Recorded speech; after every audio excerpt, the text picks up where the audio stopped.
Victory over Superman was only the beginning of Aquaman's rise to power. Uniting the world's oceans under the banner of Atlantis, Aquaman had a controlling interest in the planet's ecology and economy. His influence did not escape the attention of the world's multinational corporations, who looked to end his reign. Villains lured by the promise of big money to assassinate the King of Atlantis pursued him relentlessly.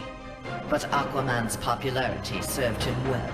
The world's citizens rose up in anger against those who would quell Aquaman's influence. The threat abated, a groundswell of support began for a united Earth under Aquaman's command.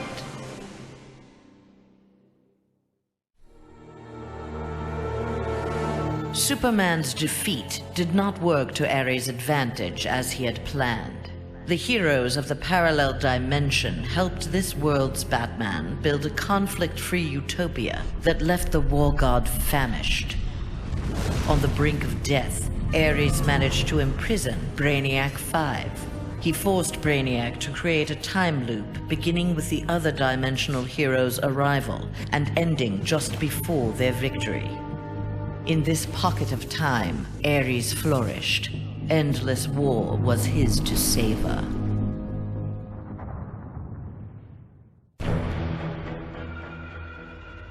Superman had been a fool to believe Bane would willingly accept a subordinate role in the One Earth government. With the High Counselor out of the way, true leadership could begin. Though they lacked intelligence, Bane found in Sinestro and Black Adam inspiring examples of ruthless, absolute authority. They reciprocated his regard for their talents. The three former villains regained control of the planet and formed a ruling triad that would be uninterrupted until the next phase of Bane's plan.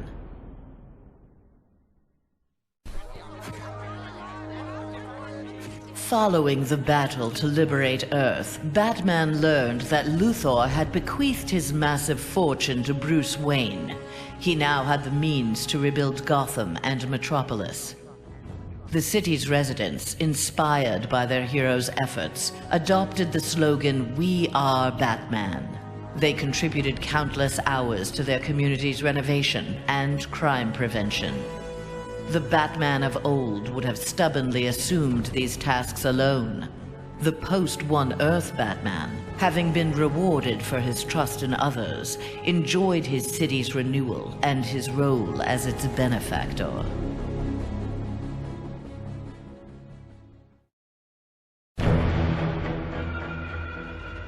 The defeat of Superman taught Black Adam one thing. Most of Earth's denizens were too weak to adopt Kahndaq's visionary form of government. He returned to his homeland with a new plan. Combining their energies, Black Adam and his Empress Isis created a mystical barrier around Kahndaq. There they reigned in peace, their country an oasis in the wasteland of human civilization. A true oasis once Black Adam had destroyed all other life on Earth.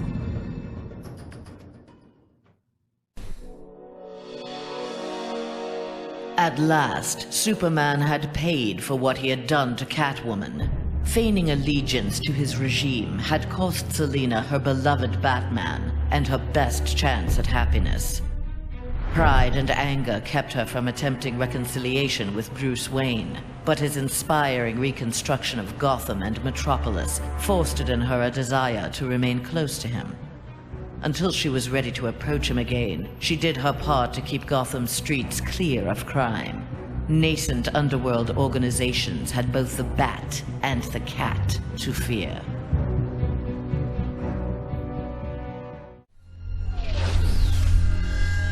After Superman's defeat, Cyborg led the assault on the Fortress of Solitude to flush out remnants of the High Counselor's regime. The fortress was well defended, the battle intense. Cyborg was forced to use unfamiliar Kryptonian tools to make repairs to his damaged cybernetics. Enhanced with the alien technology, Cyborg found he could communicate with Superman's androids and order them to apprehend the opposition. With his army of super androids, Cyborg will bring justice to the world.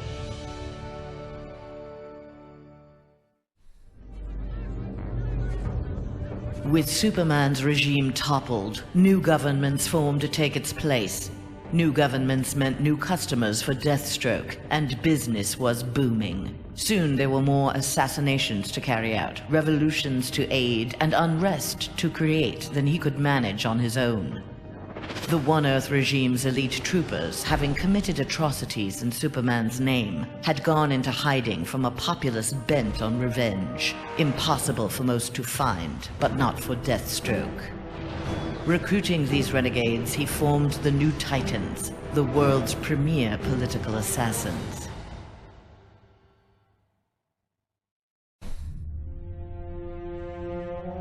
Free of Superman's control, Doomsday eradicated the remaining metahumans. He then manipulated technology in the abandoned Fortress of Solitude to terraform the Earth. It soon resembled prehistoric Krypton. At last, it felt like home. After a few years of exterminating humanity at his leisure, however, Doomsday needed a challenge. Having assimilated Superman's ability to fly, he headed for a nearby space sector. He had heard rumors of an opponent worthy of his attention, a Caesarian mercenary with a taste for violence. Doomsday was eager to meet this Lobo in battle.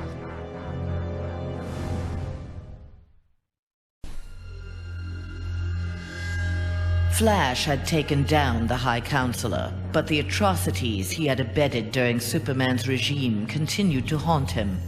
His shame eventually drove him into exile.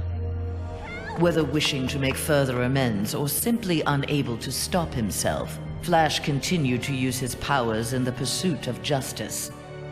Rumors of a mysterious red streak of energy that would set upon and incapacitate criminals circulated throughout Central City. While only some deduced his true name, most felt gratitude and affection for the new hero they called the Ghost.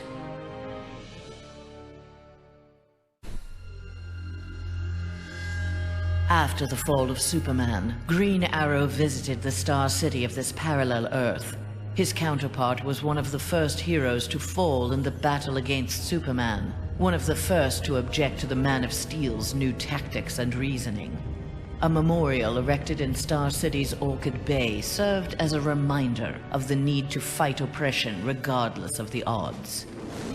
There, Green Arrow found that one citizen wasn't content to memorialize Oliver Queen in stone. With Green Arrow's training, a new archer, dressed in crimson, took up the fallen hero's mantle. Let Star City's criminals beware. The night belongs to Red Arrow.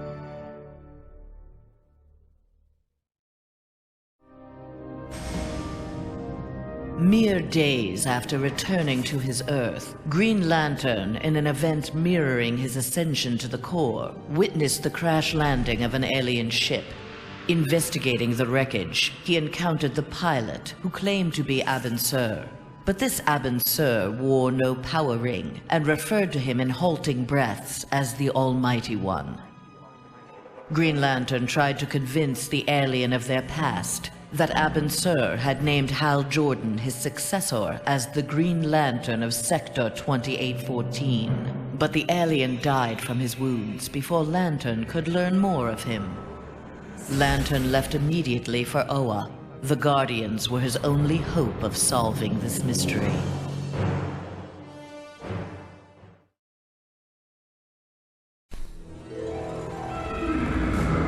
The defeat of Superman filled Harley with confidence. She knew what she was capable of and knew what she wanted. She traveled to the Visitor's Earth and freed the Joker from prison. Returning to her world, they married in a ceremony that set Gotham ablaze. At the reception, the cake-cutting ceremony took a gruesome turn. As her new husband playfully mashed her face into the cake, years of abuse took its toll. Something in Harley snapped. She used the ceremonial knife to slash Joker's throat. Still wearing her wedding gown, Harley now resides permanently in Arkham Asylum.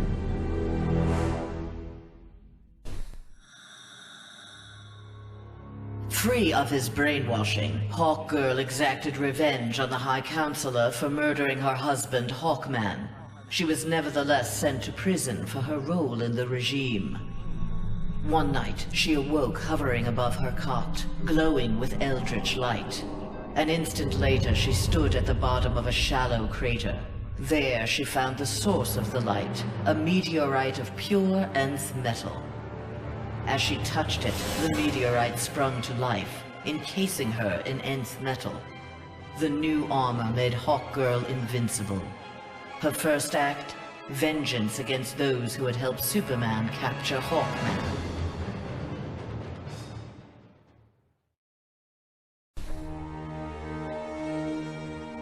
Though he had failed to elevate the Joker clan's status, Joker was convinced a similar organization could be successful in his dimension. Joker used a series of devastating terrorist acts to frighten the populace, then convinced the more gullible among them that he was the path to security. The new Joker clan soon had millions of members worldwide and committed regular anti-government attacks, wreaking havoc on the global economy.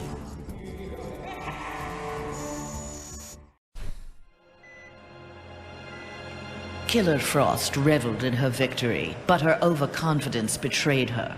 Seizing the opportunity, agents of Star Labs captured her. Their scientists harnessed her freezing power in order to fortify the world's polar ice caps. But Star Labs underestimated Frost's abilities. Turning on her captors, she froze their facility and eventually the entire Western Hemisphere. The survivors now struggle to overthrow the self-proclaimed Ice Queen.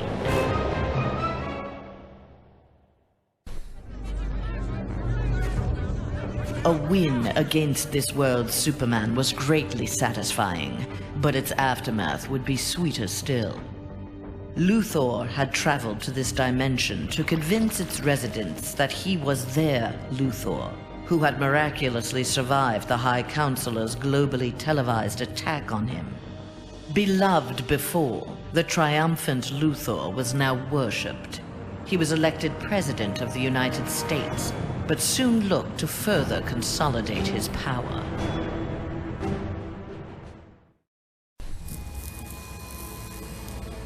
Nightwing had beaten his former boss, Superman, in single combat. Not even Batman had done that. His thirst for conflict grew. He began challenging anyone who crossed his path. Nightwing's belligerence eventually drew the attention of Sinestro. His corps was always in need of new recruits, and the young human seemed able to inspire great fear. Sinestro had his suspicions confirmed when a yellow power ring found its way onto Nightwing's finger.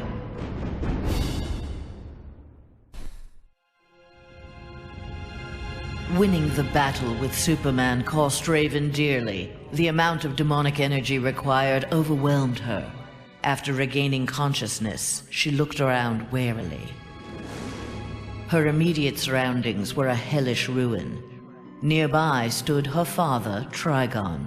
Raven had somehow called him forth during her battle. Trigon thanked his daughter. He then summoned an army of demons and set out to destroy the rest of the planet.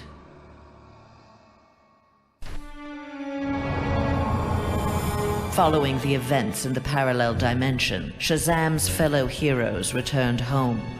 But an alien virus contracted during the transfer created in them acute mental instability. They turned on their fellow crime fighters in a deranged fury.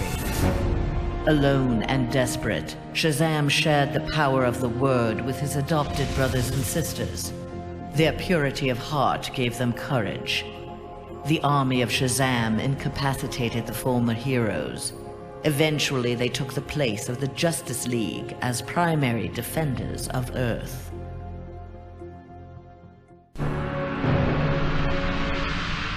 When Superman's One Earth regime proved to be a failure similar to his on Korugar, Sinestro retreated to deep space to ruminate on its demise. Fear had long seemed the most powerful of the emotions with which to bring order to the universe, yet it had not been enough. Desperate, Sinestro hurled the might of the Sinestro core against the life entity, keeper of the White Power Battery. Ultimately victorious, Sinestro now wielded the power of a White Lantern. No adversary could possibly withstand him. The light of the Green Lantern core would be the first he would extinguish.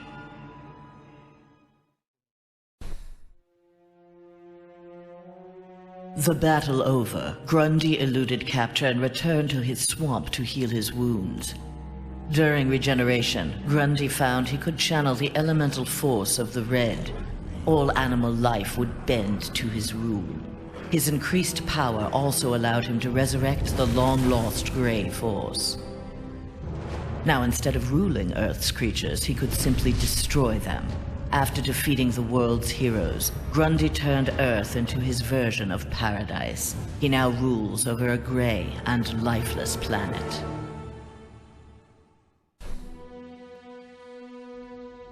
Though pleased with the outcome, Superman's battle with his duplicate left him troubled. If one Superman could go so far astray, why not another? Preventative measures were in order. After much discussion with his fellow Justice Leaguers, Superman ingested a remote-release kryptonite capsule. At any sign of instability, the kryptonite would permeate his body, killing him. The question of who could trigger the device was solved democratically. Each week, a different Leaguer would take possession of its remote control.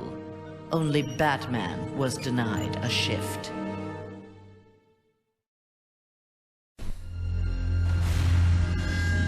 Wonder Woman returned home to find her dimension in ruins. Aware of Superman's despotic rule of the parallel dimension, the gods of Olympus vowed to preemptively eliminate the metahuman scourge from their world.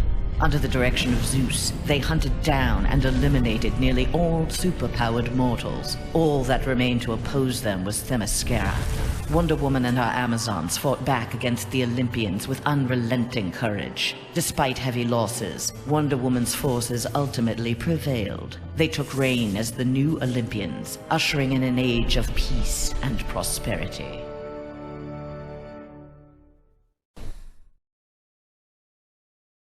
Not all heroes were destroyed by Superman. Some were actually created by him.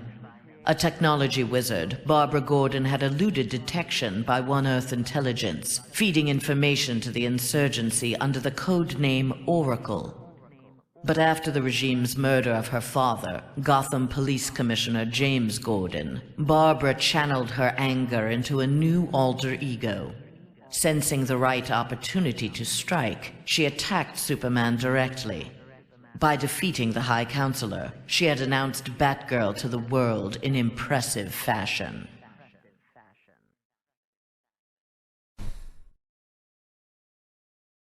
There was no shortage of vendettas during Superman's reign, and no shortage of bounties for Lobo to collect. He became one of the richest men in the universe by assassinating those who ran afoul of the High Counselor. Lobo's already massive ego inflated along with his rising wealth. Lobo searched for an assignment worthy of his abilities. With so many super-powered beings already dead at his hand, however, bounties were scarce. Lobo decided to use his wealth to create his own ultimate contract. He would kill the denizens of New Genesis, home of the new gods.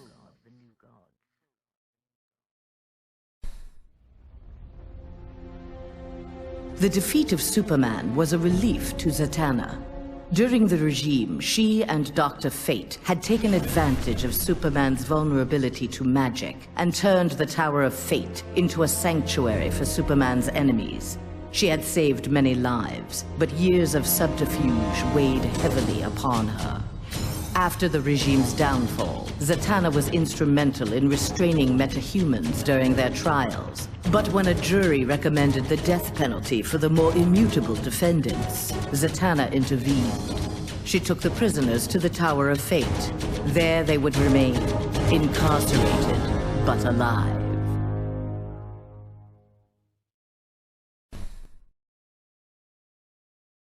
Free of the Phantom Zone at last, Zod's first order of business, Superman's defeat, had been accomplished.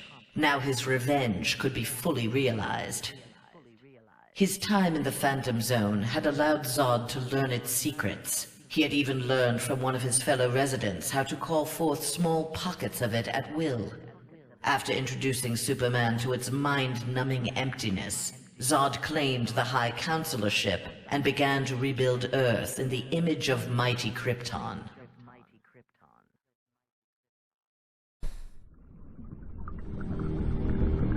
Banishing his friend and former teammate Superman to the Phantom Zone was difficult for J'onn J'onzz, but necessary.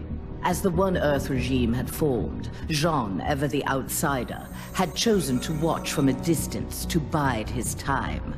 He assumed the form of an Atlantean and served as royal archivist. Aquaman little suspected that his trusted subject's uncanny ability to gather news of the surface world was the result of telepathic powers.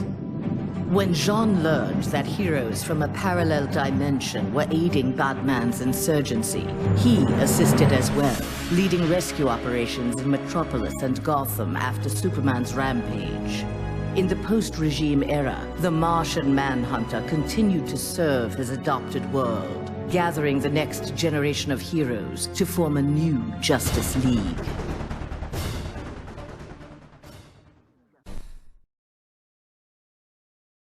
The fool in the red cape had been dealt with. Now Scorpion would learn how he came to this place. Heretofore, only the sorcerer Quan Chi or the fallen elder god Shinnok could have summoned him. Scorpion's answers appeared in the form of Trigon, who accused Scorpion of deserting Trigon's demon army and stealing from him the glory of besting the High Counselor. The two faced each other in a titanic struggle. Scorpion emerged the victor and assumed control of Trigon's invasion force. Soon this strange new land would be his to rule.